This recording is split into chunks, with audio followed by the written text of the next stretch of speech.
All right. So, I am so excited Wait, I need a to jump in spritz. today.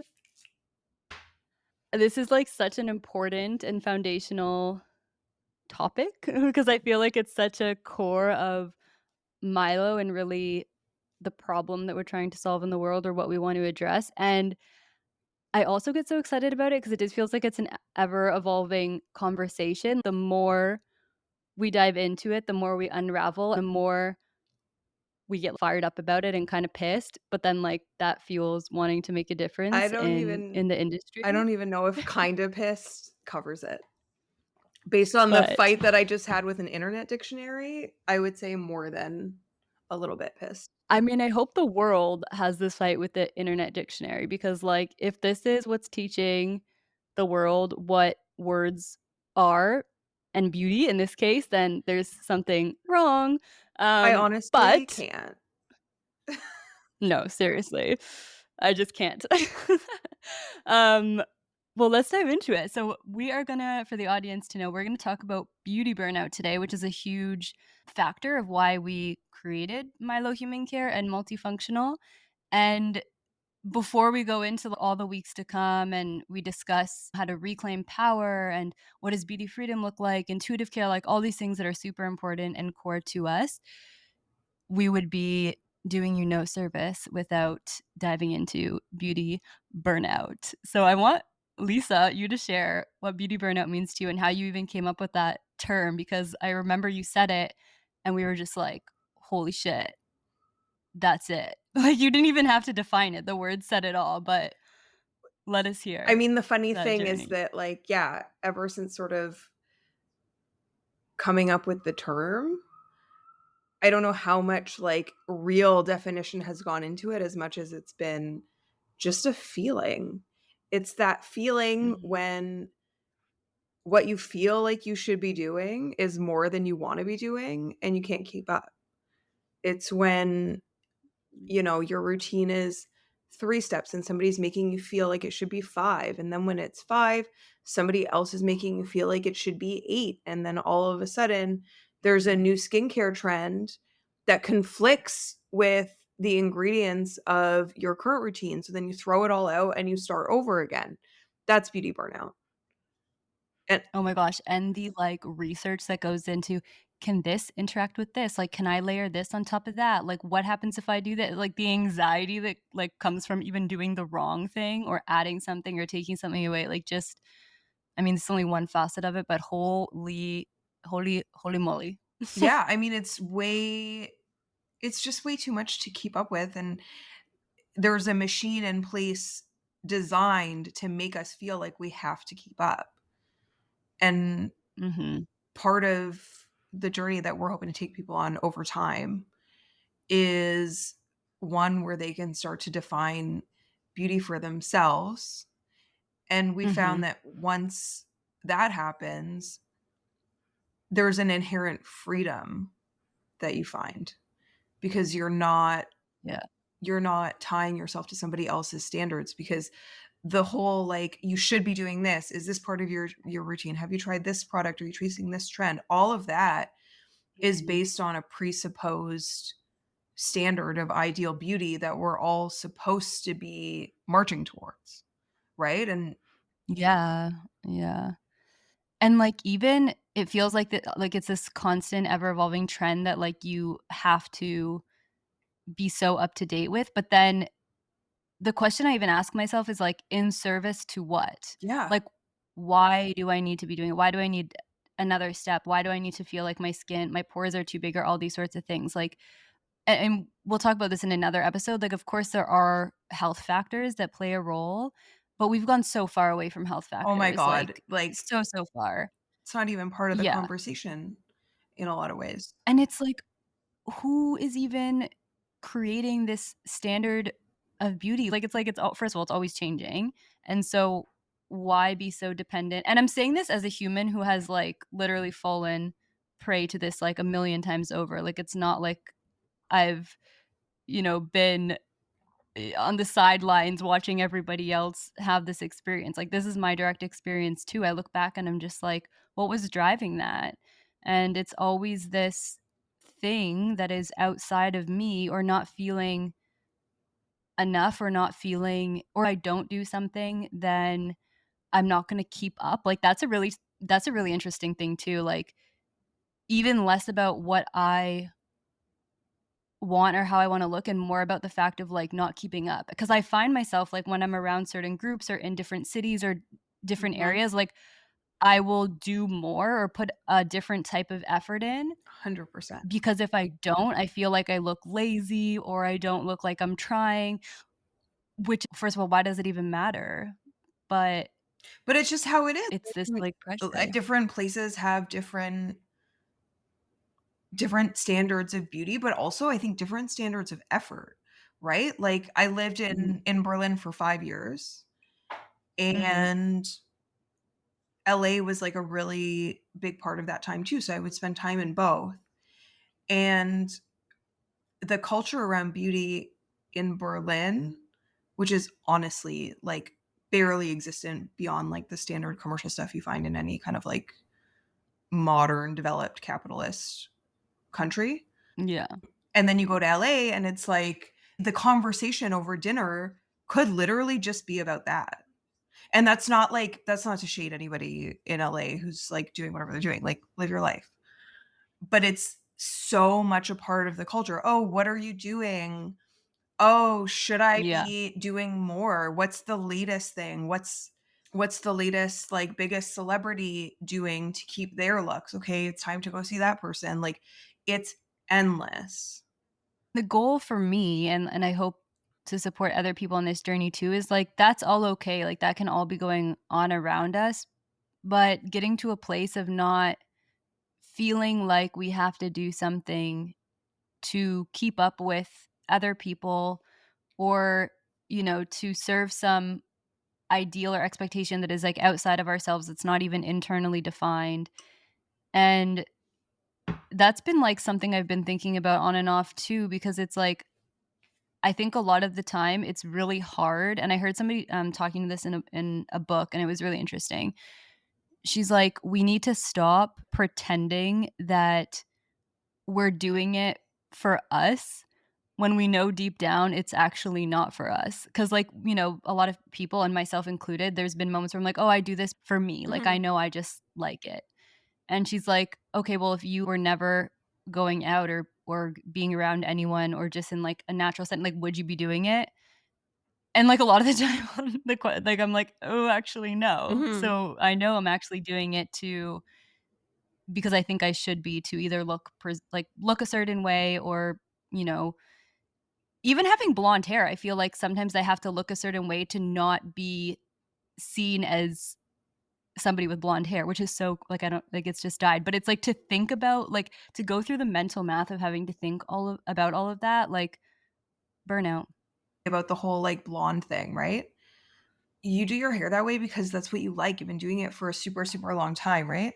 And, like, you are who you are, but the idea that somehow the choice you've made about your hair is supposed to say so much about your personality that actually you're supposed to be really careful about how you present your personality so that people don't think that you're, like, just a blonde or something like that.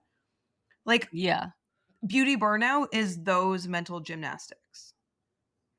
Yeah, that's such a good way to put it, like, mental gymnastics, and I think, like, this, you know, really comes down to, like, how we define beauty and even how the term beauty has evolved over time, which just wild. I can't wait to, like, talk about how it's currently defined because it just blows my mind, but I want everyone, like, just think about beauty and what does that mean to you?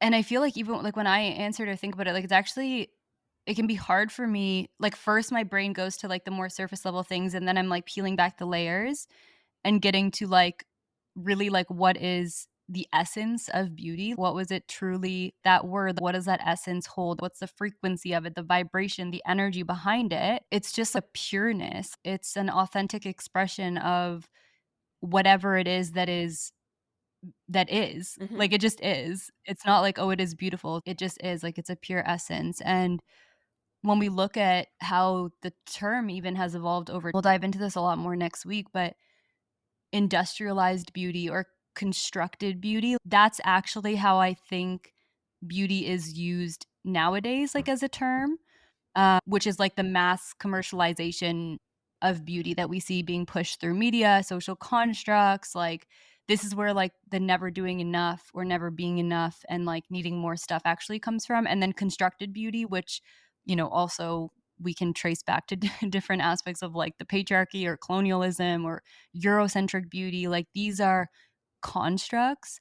But unfortunately, this is like how we see as a collective anyways, like how we see beauty really defined, and also how the industry itself is shaped. And beauty industry are different, but they're so like interconnected in how we experience beauty. Um and so I wanted to like bring that up because I think it's really important that when we even talk about beauty, and we'll continue to peel back the layers, a lot of times like we're referring to true like essence of beauty, which, like, is inherent to everyone. It's not this, like, social construct or industrialized beauty, so hopefully we can start to, like, peel back the layers on the definition. But, Lisa, why don't you share what beauty is actually defined, how it's actually defined in the dictionary, which is just mind-blowing, and I think, like, such an example of, how we've, as a collective, defined the word, and it needs help. I mean, it needs help, but also whoever decided that this is the definition needs help.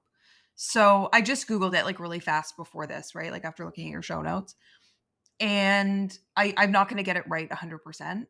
But when you Google it, just like the definitions that are in Google are so the first one is like having like pleasing qualities or something like that. But the second one was, do you have it in front of you? Yeah. Okay, can you read it?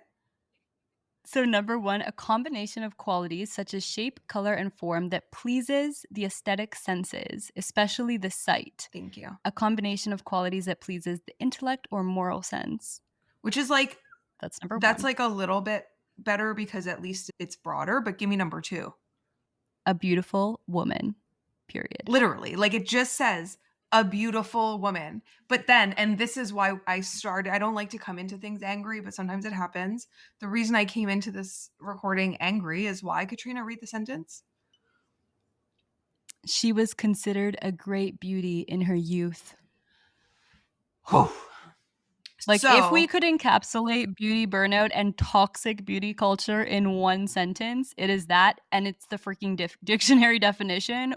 like What? I can't. Which dictionary is that from, by the way? I can't see it here, but it's not the Merriam-Webster one, it was the first one that you.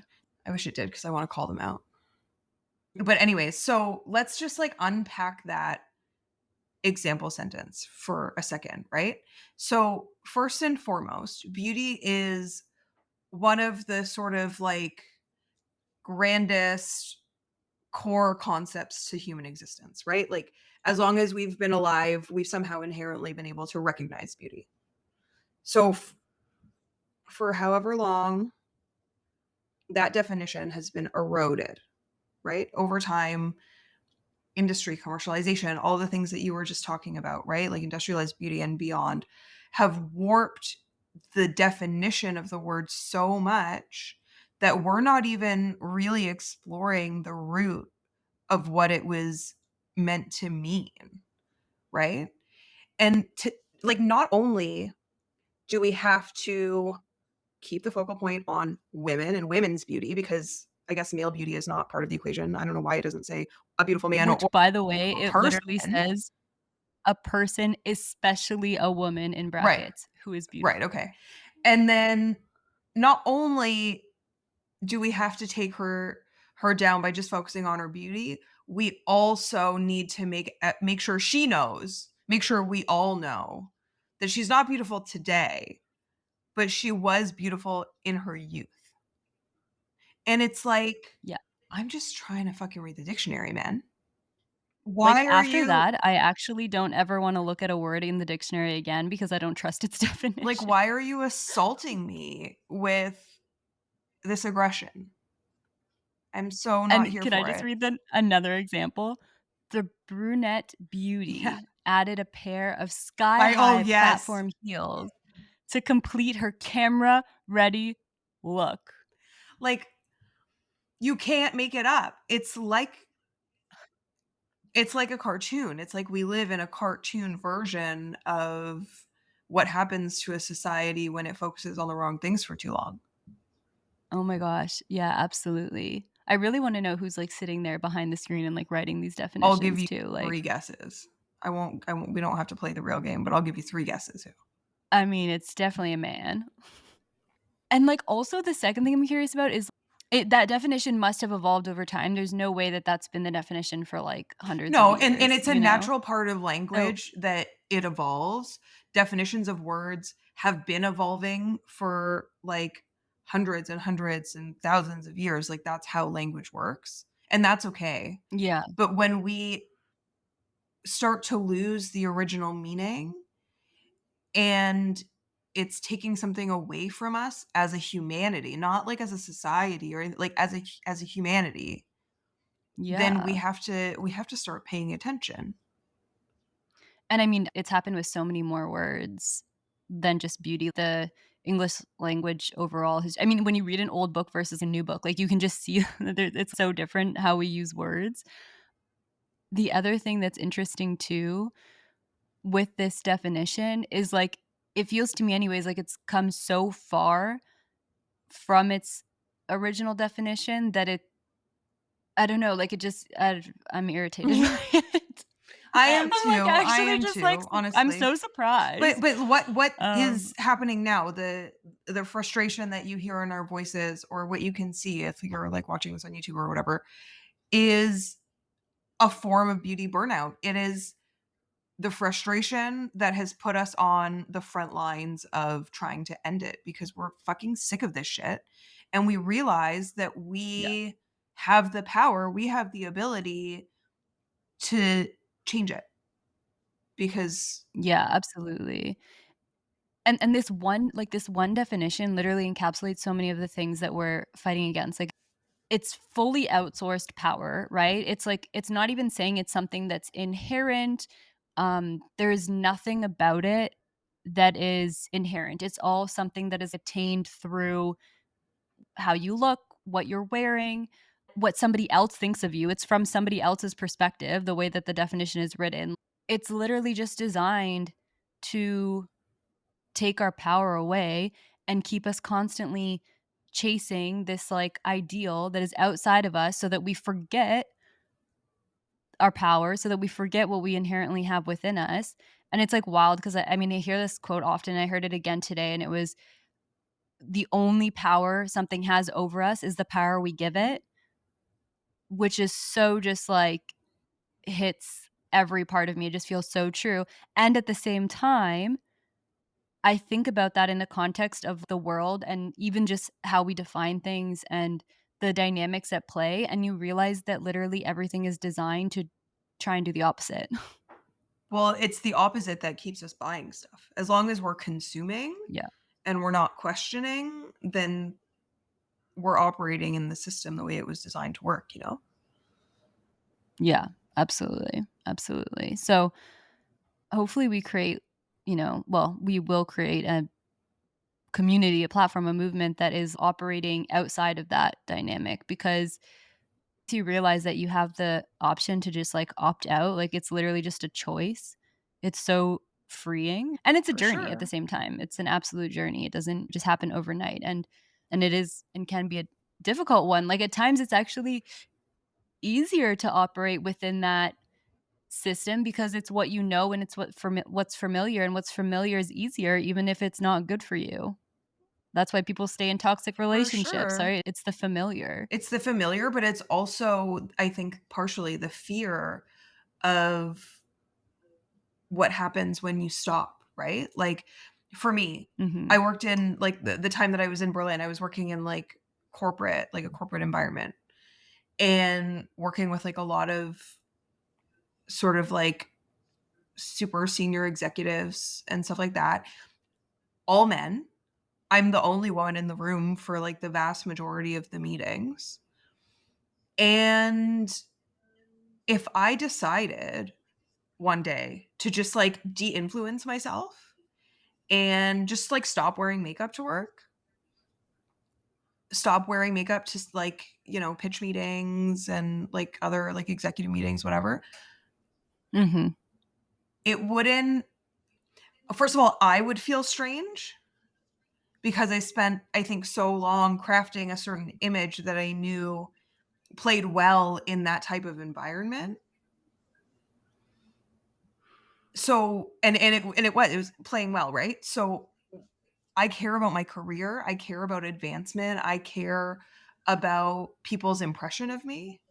And so some of those choices are really more about the impression I'm worried about making than anything related to like my happiness or what I might like to be doing or not doing. Mhm. It's just Yeah.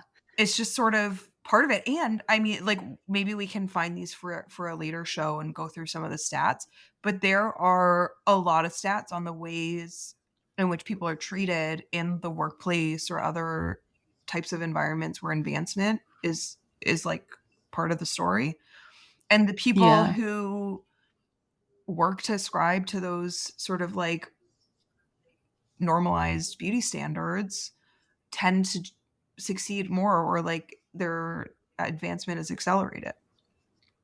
See, that's so interesting, and I would actually be curious to dive into that a little bit because it also makes me wonder, like, what's first, though? Like, is it just that people are not willing? Because there's so many growing pains, right? Like, to step out of that social construct and sort of, like, reclaim your power and be like, "I don't care about what other people think." It takes I mean, it takes courage, it takes time, and it also takes, like, discomfort and tension, Mhm. and so, some people might not be willing to do that, or they might not choose that as the place to do it, right? Like, you could start to do that in other areas of your life and just make decisions based on what you think is gonna serve you, like, I think a lot of people don't shift in the workplace because it's like, "Well, is this actually gonna serve me?" And there's a Well, there's fear too that it much at won't, risk. and exactly. So I wonder if that also has something to do with it, where it's like, it's also just like the people aren't willing to take that risk, but it's almost like we also need, I guess, collectively people to take that risk and show that it actually isn't as negative, I guess, or there doesn't have to be that fear around what will happen. Yeah, and but I mean, it's also it's a tricky line that we want to walk as well, right? Where we're Yeah. not saying, "Hey, everybody, there actually is a beauty standard, and we're setting a new one, and it's different than today's like ideal beauty standards." That's not what we're doing. If the things that Mhm. you do in your like beauty or self-care routines truly make you happy and you do them because that's what you feel you need, that's your time with yourself, that's what you're giving to yourself, then we would never question anything no matter how, I don't know, how like extreme isn't even the right word, no matter how involved, let's say, something is. Yeah, Whether absolutely. it's Yeah. surgery or like what, like literally it's your body, and so you get to decide every single thing that happens to it.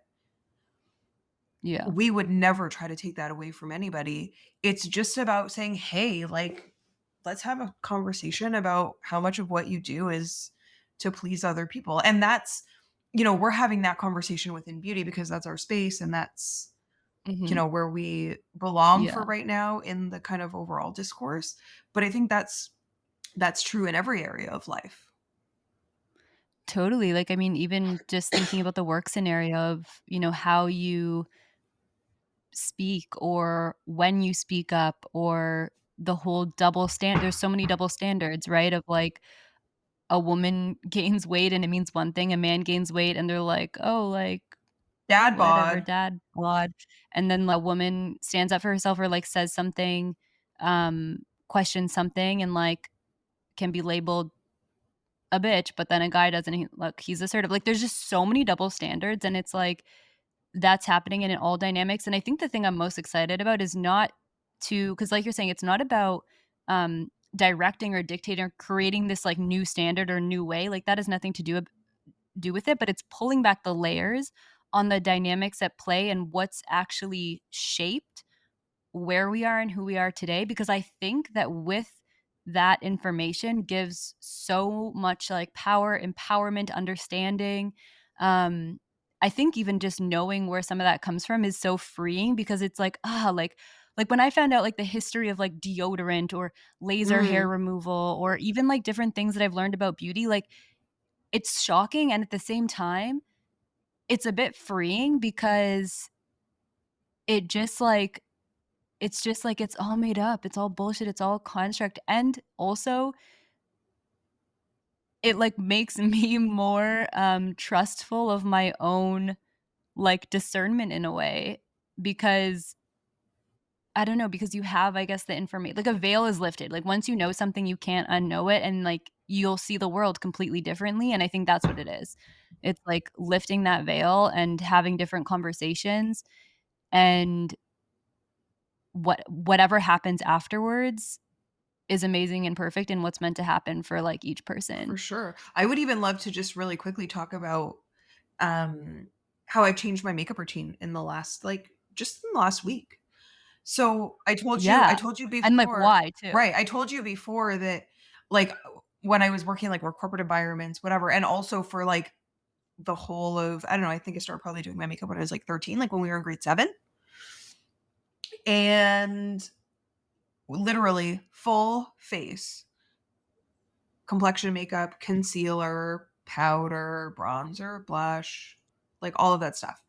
And I just got to a point where I was like, wait, I would rather not do this. Everybody else that I see kind of like out in the world, like women who wear some makeup or don't or whatever. I noticed that a lot of them who were not wearing any like foundation or whatever, I was like, how are they getting away with that? Like their skin looks so good. Why can they do that and I can't do that?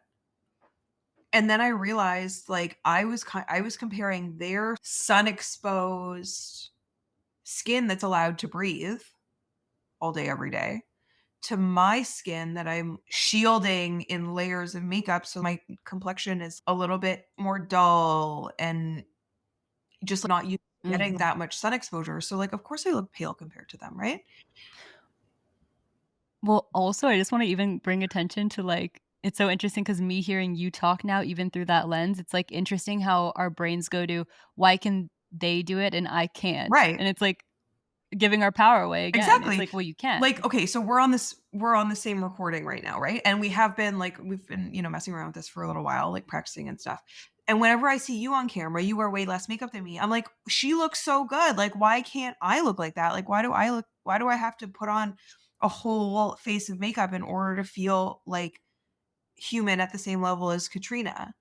And then Which is hilarious because I feel the same way. Like, I don't feel like I'm wearing way less makeup or like, it's like we right. both have the same experience because it's coming from a place of not doing enough, Right, there's a shame, standard I'm supposed to guilt, be like meeting and I'm not meeting it and I wanna be meeting it. So I literally, like, ditched all that. I got a complexion stick, I got a bronzer stick and a blush stick, and then I used the Mila powder to set it, and, like, I'm not like, my whole face is not covered in makeup anymore, like, down to my chest or my neck at least, and it's amazing, and I feel like I look the same, which is the craziest part. Like, it didn't take that long for yeah. me to feel yeah, like, to feel normal. Well, And now I'm like, "Why the and it's fuck interesting was I because doing that for 15 years or more?" Way oh more, my god. more, like 20.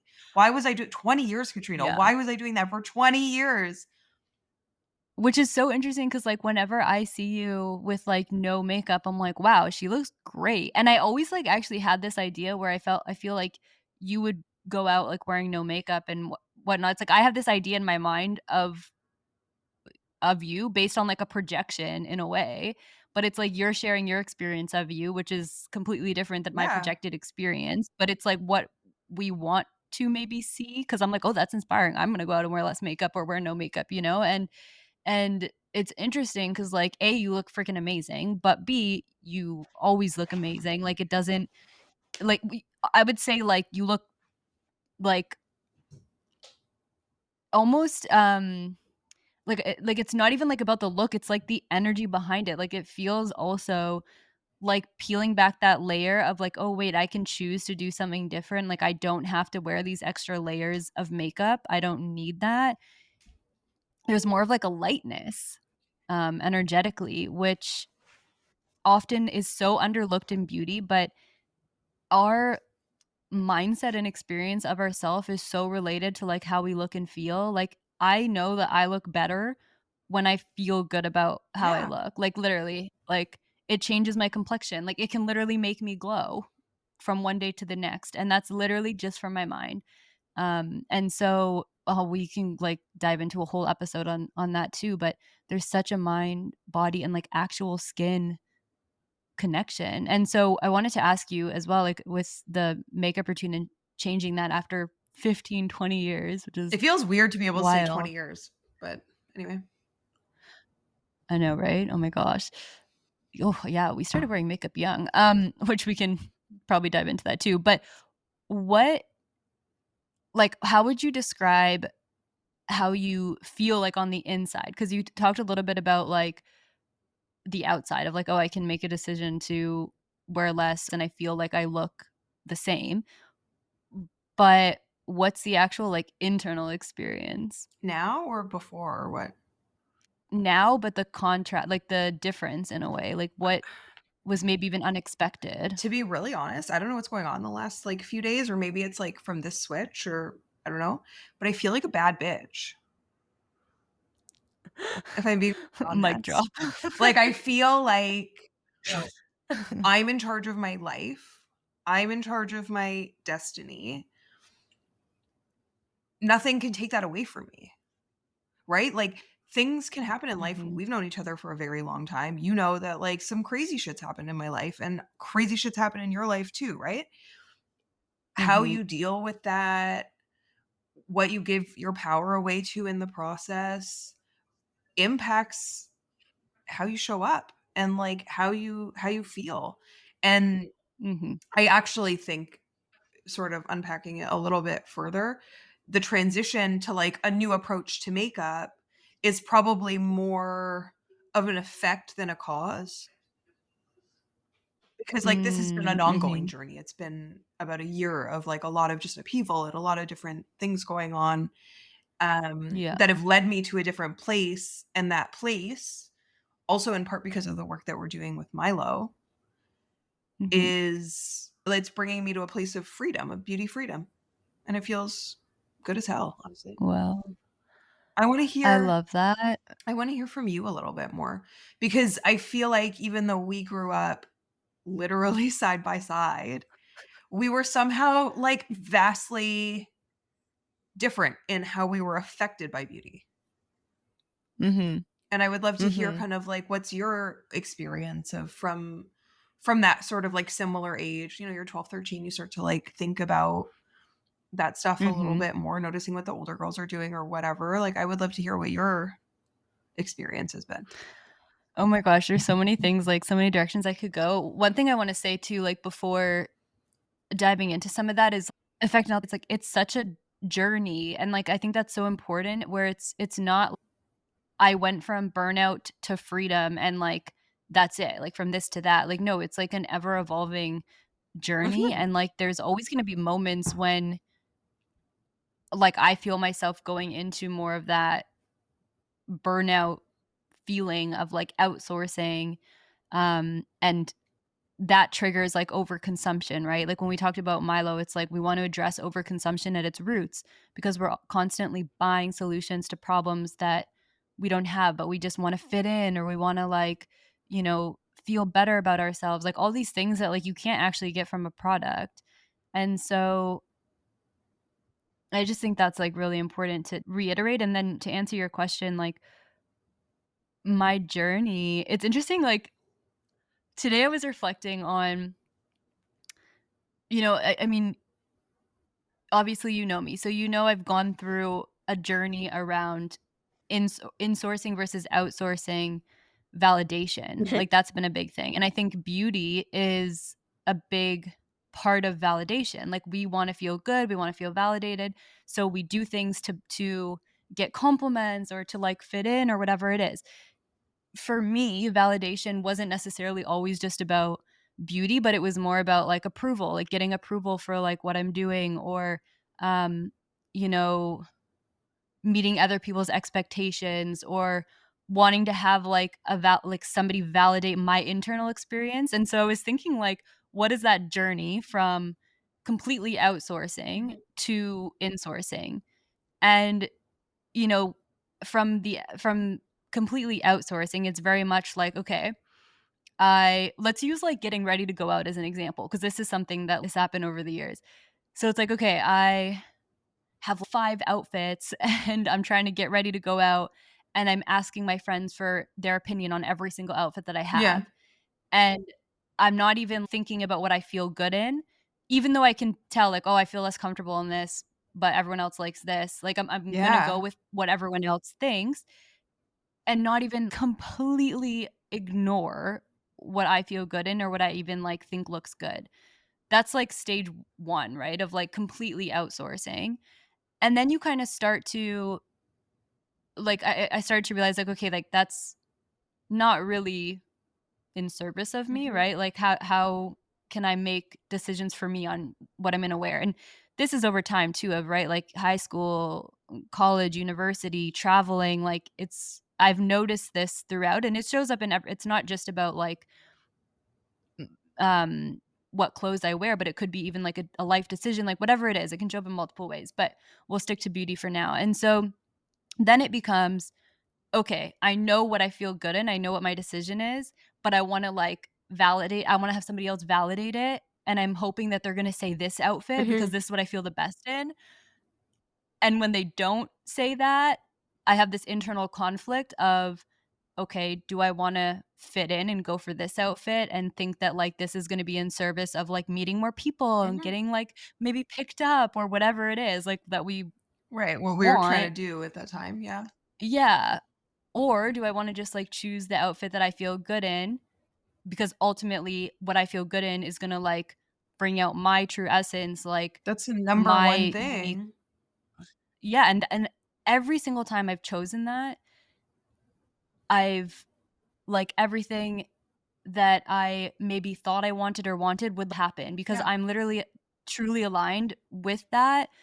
Whether it's, like, going out looking for a job or whether it's, like, going on dates, like, whatever it is, it's always worked out when I've worn what I actually feel good in and feels like is an expression of my essence, and so, the next stage, like, stage 3 is going from not even asking for other people's opinion and just, like, choosing to wear what I want, but then noticing people still have something to say because you now already have this dynamic with them. So, like, when you were talking about the workplace, Mm. for example, it can be uncomfortable to switch, all of a sudden be more authentic in certain ways because it's not familiar to people. You're changing, you're doing something different, and so that's gonna be, like, destabilizing a little Mhm. bit, and so, like, you start to notice, like, oh, people still have their opinion. Now I have to find a way to, like, honor myself and not, like, disrespect them, but also, like, But, like reshift the boundary of the yeah, relationship. exactly. Because I was gonna say, like, Yeah, they don't get to say whatever they want just because they have an opinion. totally, Whoever but you've built that relationship, right? yeah. So you're kind of changing the dynamic, but it and it's all about the boundaries, right? Like, reestablishing what the boundaries are, and so and one part that I think was really challenging from a beauty perspective and, like, is not, like, looking at other people and being like, "Oh, I don't know, they're wearing heels though, like, All of that should is I wear heels garbage, now?" forget about it. Who cares, man? Who cares? I yeah, but it's But hard, it's right? Like, really hard. that's the journey, It's super especially hard. Like, I for sure would not necessarily yeah, think that way. But then there's some people like me who, like, as you know, like, I'm happier in a 4-inch heel. Like, I wanna run around the whole entire world in a 4-inch heel. Doesn't yeah. matter where. The idea that the fact that I'm doing that Grade 12 Civvies Day. or 9, um, Yes, yeah, actually, I oops, all of it. But the fact like, the idea that, that me doing that because it actually does make me happy. We can unpack why, but I'm gonna keep the shoes anyway. Um, the idea that me doing that is making some other person somewhere feel like they should be doing that too. I don't want that. I Mhm. just want to like live my life. And I want them to live their life and I want them to be Totally. happy Yeah. because like it's happened to me a few times before, not dissimilar to like when I'm talking to people about Milo. I'm sure you have this too Mhm. where you're like you explain what it is and then you're getting into conversation and for some reason it's like I don't even ask the question always. They feel the need to tell me, "Oh, like I don't do enough. Oh, like I've been meaning to get into it," or which by the way is another Yeah. form of beauty burnout. But Exactly, like, you go the opposite way, like, it's overwhelm, like, it's actually, like, overwhelm, yeah, like, there's this is so overwhelming that I'm just not gonna do anything because too confusing, and I'd rather just not even be a part of but the it. thing that you don't lose in that equation is the guilt. The guilt stays. Yeah, You feel guilty yeah, for not doing enough, whether you're doing 0% or 10% or 100% of what you're being told to do. Because if you are one of the people who's yeah. doing 100%, you're right there receiving every single message that's telling you that, like the goalpost of what 100% is moving. Yeah, you're still getting the information, but it's like, what are you doing with it? And it's still coming from, like, that level of consciousness that is, like, fear, shame, guilt, we should be doing more, like, all of these things, like, it's still coming from the same place, but the action looks different, so it's like, I'm either gonna opt in or opt out. And we'll talk about levels of consciousness, which I'm so excited to dive into as well. But again, it's like the come from, it's so much around us. So many people are operating in that way. And so even if, sitting there being like, I'm wearing heels, so I want other people to wear heels, like, of course not. No. But because we, especially women, we have this like inherent sort of guilt or shame. It's it's unfortunately a natural, like, knee-jerk reaction to be like, "Oh, I should do more then," or "Maybe I should do that too," like, maybe I'll get more attention that way, especially as a teenager, preteen, like, I feel like we're just way more prone to that. One thing I would love is to start even speaking to kids more about this, where it's like, choosing something from a place of power, not because your friends are doing it. Like, you don't need to go buy something at Sephora because all your friends did it, and you think that that's going to help you fit in or be cool or whatever. How do we make the cool thing to do be, like, literally the thing that you wanna do, not the thing that everyone So else is I'm doing? manifesting a children's book in our future. Oh my gosh, I love that because you always talked about doing a children's book. That would be so fun. I love You're right, that. because it's Yeah. something that like also, right, go back to the whole dictionary definition thing, right? Like if that's our starting point, if that's what we've got available, then we need to start putting some other messages out there. And I also want to say, Yeah. like I think it's really important, especially at the beginning of this journey, and I think we'll continue to repeat it.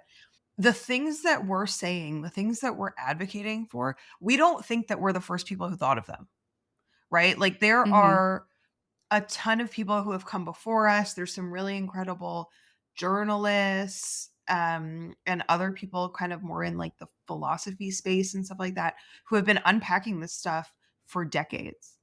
And what we're doing is more trying to parse through all of that and build something that can be sustainable and scalable Mhm. so that we can really put into practice a lot of what stays sort of locked in the philosophical because it's a really Mhm. hard problem to tackle. It's really, Yeah. really difficult to do what we're trying to do while still being commercially viable. And so Yeah. and the reason for like the reason we care about commercial viability is because we're a business who wants to sustain and be here in 20 years. Like we're in this for the long Mhm. haul, right? Like we're really trying to be change makers in a space that we think really, really needs it by establishing the human care category. When we talk about all of this stuff, when we talk about what's been done in the past or our ideas about the future or what it should look like, we hope that everybody who listens takes it as an invitation to join us, right? If you're already working Mhm. on this, if you have a brand that is saying what we're saying, we believe in abundance, we believe in community. Mhm. And so Mhm. whether you're a journalist or a philosopher or an artist or a writer or like literally whatever you do, if it's in service of what we've come to define as human care, Mhm. then we want you. So just like reach out, let's talk. Yeah. Yes, like, I please went on reach a little out. bit I of a love that. tangent That's there. I just so wanted to like really make it clear. Like I want everybody to know that like we don't think we invented like burning the patriarchy down or whatever, right? Like we're here to continue work that's happened for a really long time. We're ready to start to Yeah. contribute and do our part. Well, and bring a lot of pieces Mhm. together, like, much of the Exactly. philosophy or different things that we talk about, which I'm so excited to just continue to dive into and unpack, are not necessarily they're actually not at all from the beauty industry, you know, it's philosophy in that has evolved over time through history, through studying consciousness, through politics and looking at, integral societies, and there's, like, so many aspects from all of these different places that we've sort of tied together to inform, create, and inspire everything that we're talking about, and it doesn't happen in, like, No, isolation. I mean, regenerative is such a big word that we use, like, that is not just in capitalism or economy, like, that is, like, literally it is a way of being, it's a way of thinking, it's a way of designing. Um, regenerative design is how you look at anything, whether it's a society, a system, a company, a family, like whatever it is, it's an ever evolving thing. It's living and breathing. And so talk to us because this is yeah, all about collaboration, co-creation, and that's what really this category is all about. So, yeah, come join us. this is exciting. We're like, Even if it's just a chat like I on mean, here. like we Just would love that. We would I want to talk to even more people. And the other thing I would love to do, honestly, is I think that we should do a session, like a podcast, where I get to interview you because you're actually really like mm, within the Milo world, you're the keeper of a lot of that wisdom, right? You've been studying this for years and years. Also, I guess because of the work that you've like been doing, what you studied, all of that is so deeply related. I could say more about it. I think you should. Um, I think it would be just like amazing to get really deep with you. I love that. And, like, also it'd be so cool to do that and then manifesting, bringing on all the people that have deeply informed this work and inspired, even my own thinking and thought process because yeah, that would just be so freaking cool to get, like, all those people on here and at the table and having these conversations. So, to be continued because lots to come, but I feel like this is maybe a good time to maybe just share what people can expect. We've talked about so many things that we're gonna dive into, but just, like, in summary, today was very much about beauty burnout, the definition of beauty, how it's evolved over time, how it's informed who we are, what shapes our decisions, where we're at as a society, and next week we'll begin to unpack more the old paradigm and sort of old model, like historically what's actually happened that's influenced this. It's so interesting. It's like a history lesson on like basically the evolution of beauty. And then we'll dive into the new paradigm that we are speaking about and went into a little bit today. And my favorite, absolute favorite, insourcing your power. So moving from outsourced to insourced power. And so that's what you can expect in the next couple weeks. Right in time for our Anything you wanna say? launch.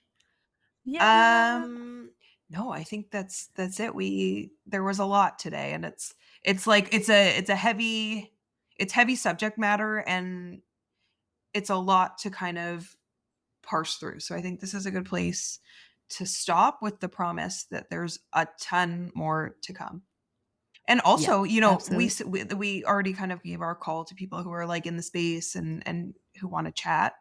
Um, but we also want to hear from people who feel beauty burnout. When we just say the words beauty burnout, the ones who like already know what it means, even though we didn't really give a definition, we want to talk to you too. We want to hear what you want to hear from us. What do you want to unpack? What do you feel like discussing? Yeah, absolutely. Send us a DM at Milo Multifunctional Instagram, and just it's us, like, we will be there on It's the other end literally of us on that, our phones so all the time. Yeah, absolutely. So just let us know what inspired you today, like, what did this awaken in you, and how do you define beauty burnout, or what are you excited about as you now unpack beauty freedom and really reclaim that for yourself and step into that? So we would love to hear from you, and we will feature any questions on the show as well. So please let us know. Yay. Yay. Ciao for now. Bye.